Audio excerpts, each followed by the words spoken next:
Here's something I did temporarily. I was tired of hunting, looking for a shovel to clean this bucket out. Because all that clay gets stuck in there.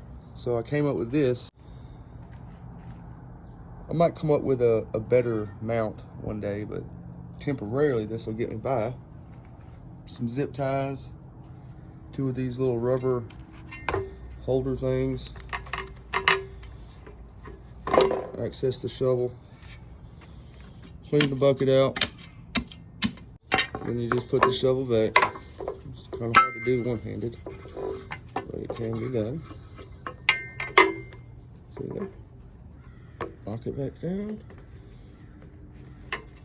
There we go.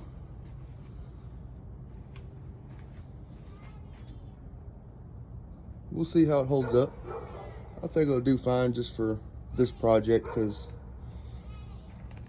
I'm spending a lot of time digging stuff out.